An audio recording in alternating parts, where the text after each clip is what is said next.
General Montgomery and his soldiers of the British Eighth Army plan their part in the final Battle of North Africa.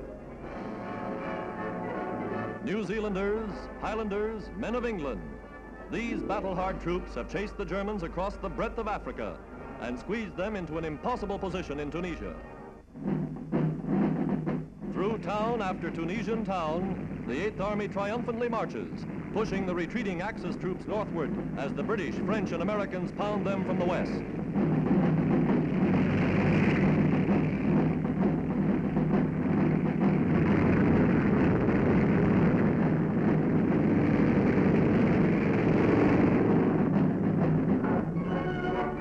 For Field Marshal Rommel's Africa Corps, for Adolf Hitler's plan of world conquest, for Mussolini's dream of empire, for the smug security of fortified Axis Europe, this is the beginning of the end. As the Eighth Army drives northward through Gabes, nearing a junction with its American allies, General Eisenhower, Allied Commander-in-Chief, pays a visit to General Montgomery. Already a glorious tradition, the Eighth Army triumphantly occupies Gabes, Highland pipers leading the way.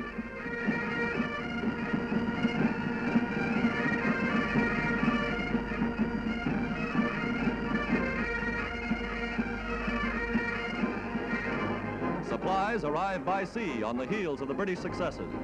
As each coastal city falls, it becomes a supply depot for the victorious British. Allied control of Mediterranean waters has made it possible to keep food and ammunition rolling right with the troops. The fleeing Nazis are given no chance to dig in. Montgomery pushes on without pause, his armor mauling the German rear guards.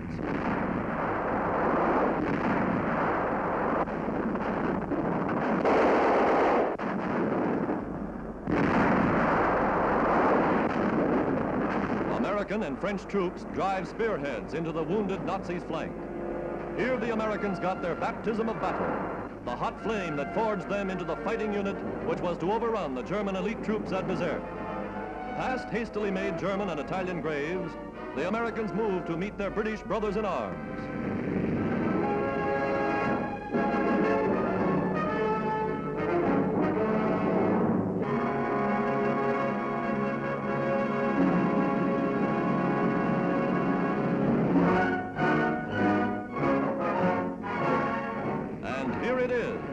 American tank men and an advance patrol of British infantrymen make a dash for each other.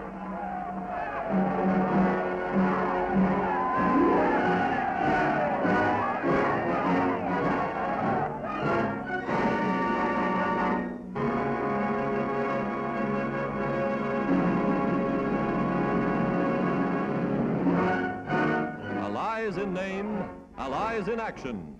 These men with their French comrades are united, dedicated to the task of driving the Axis from North Africa, and after that, to the coming Battle of Europe.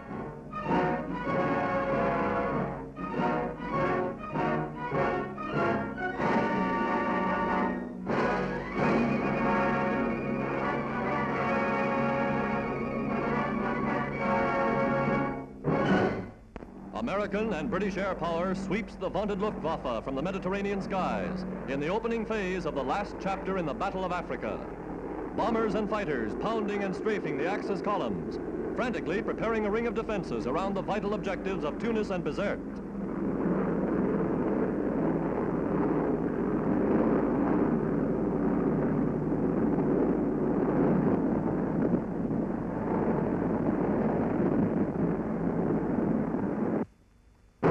As darkness falls, the Allied big guns go into action to prepare the way for complete collapse of the Axis defenses.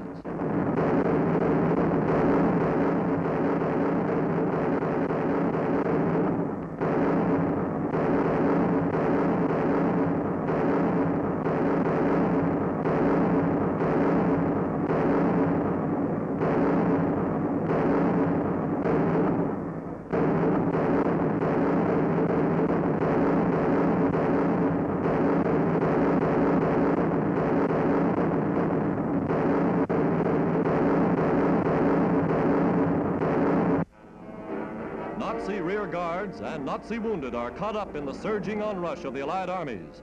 The wounded are treated and cared for by Allied medical officers as the advance continues.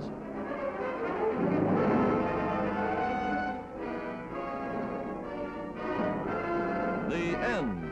Tunis and Bizerte have fallen, and with these two bastions of Axis resistance, prisoners counted in the tens of thousands fall to the victors.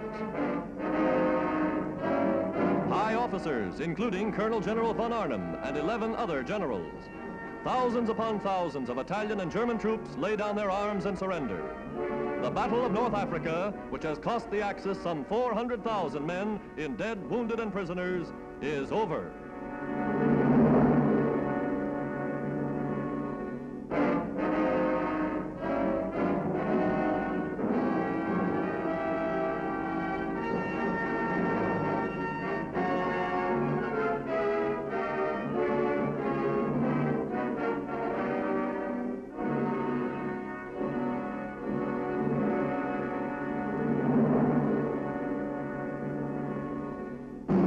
And this is General Dwight Eisenhower, Allied commander in Tunisia. The victory is won, and now the victorious Allied leaders look eagerly across the Mediterranean to the shores of Hitler's fortress Europe.